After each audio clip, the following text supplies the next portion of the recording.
Good evening, and welcome to the daily reflection from Salisbury Cathedral for Tuesday, the 29th of June.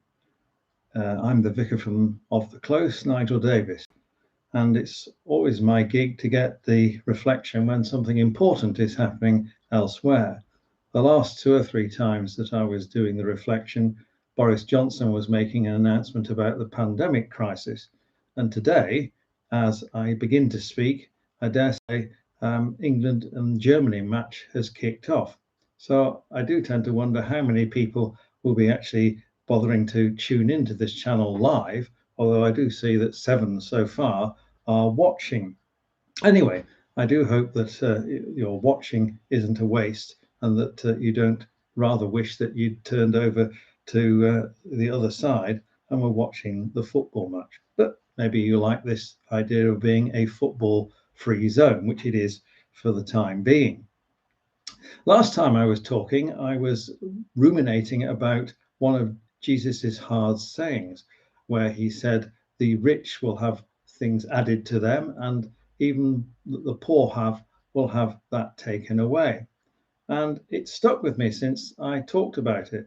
I hadn't got a definitive answer to why he said it, so I had a quick look through, and courtesy of Google, as we now tend to do, rather than dig into the concordances or the other great works, I turned up this explanation about that hard saying.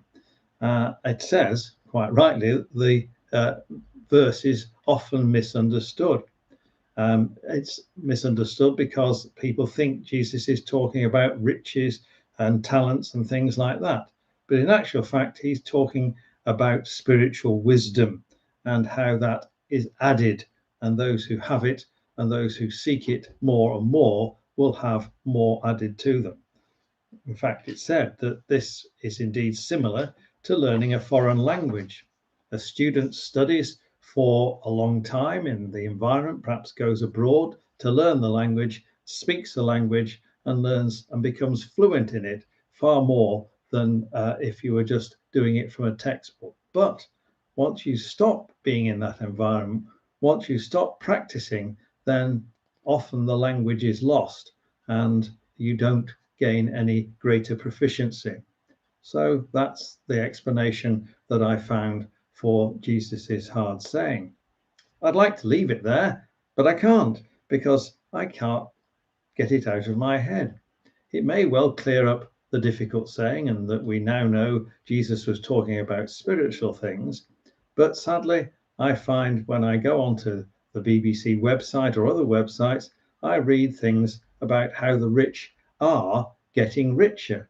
And the other day, I discovered that, in fact, there are now more millionaires in the world during the pandemic crisis than there's ever been. In fact, there has been an increase of 5.2 million millionaires in this last pandemic time. There are now apparently 56.1 million global millionaires. It's amazing to think that 1% of the adults worldwide are now millionaires, and this is for the first time. It's incredible to think there is so much wealth there. Another interesting fact I learned was that billionaires saw their fortune rise by 27%, and that the wealth of 10 of the richest people during the pandemic would buy vaccines for everybody. So it certainly seems that Jesus's words about the rich getting richer is coming true. Where, on the other hand, the poor, sadly, seem to be getting poorer. And in our country, the uplift that those people who are on universal credit received is going to be reduced in September. Many people that feel that benefit is rather inadequate, and therefore, even with the £20 uplift, which has continued on during the pandemic, it will still not really be enough. So where do we go when we hear our Prime Minister talking about levelling up and making things better, building back better? If there isn't the wherewithal to do that, if there isn't the political will to do that, then we'll just return to where we were before, except the richer people will have got richer. And then I found myself pondering about the uproar about holidays. Like anybody, I enjoy a holiday. I like to go on holiday. We used to enjoy marvellous family holidays, often on the Yorkshire coast. But people are very upset about the fact that they can't go abroad. And I understand clearly that the travel industry has been badly hit by the pandemic, and they want clarity and they want to know where people can go abroad. But there are many people who perhaps won't be able to afford a holiday. I read somewhere that 30% of the people in Britain are unable to afford even a week's annual holiday.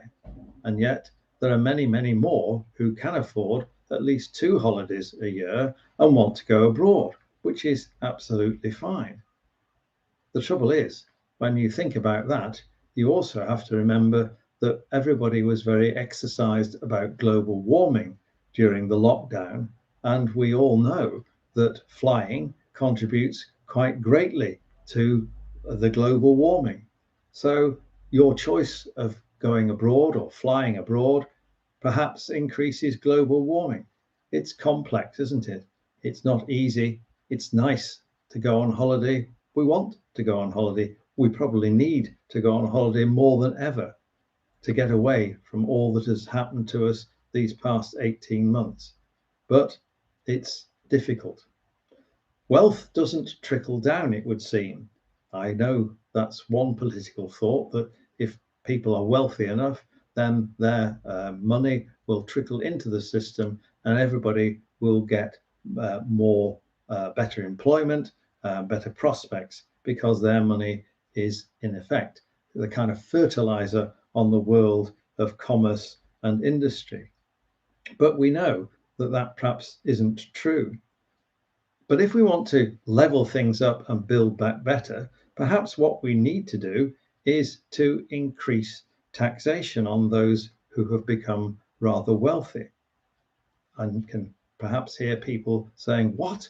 Taxation? Increasing taxes? That's a no-no. And certainly our current government, its position on that kind of thing is very against increase in taxation.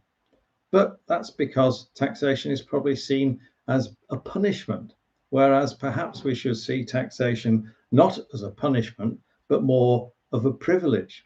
A privilege because those who have more can contribute more to the common good.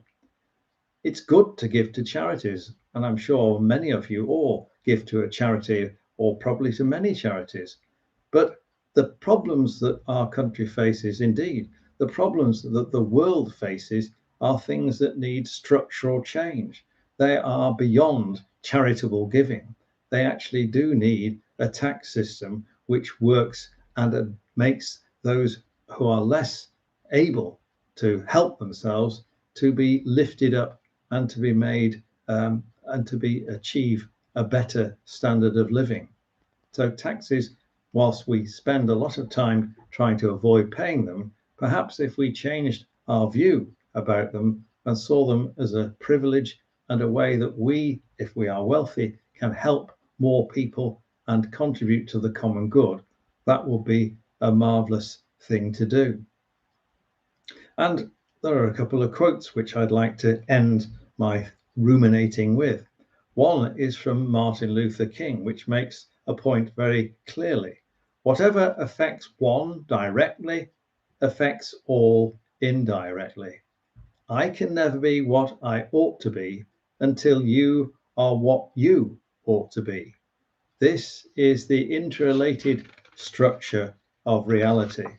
I think that's a lovely, powerful quote about how if we can reach our potential, unless others can reach their potential and are unable to reach their potential, then we are impoverished as a nation and as humanity. And our final quote is from a gentleman called Steve Chalk. And he says this: poverty and opportunity rarely belong together. That means that As society steadily reopens, it will, by default, return to the way things were, unless together we can somehow find the courage and determination needed to navigate to a new, different, and more inclusive reality. That's, I think, what Building Back Better is all about. Thanks for watching.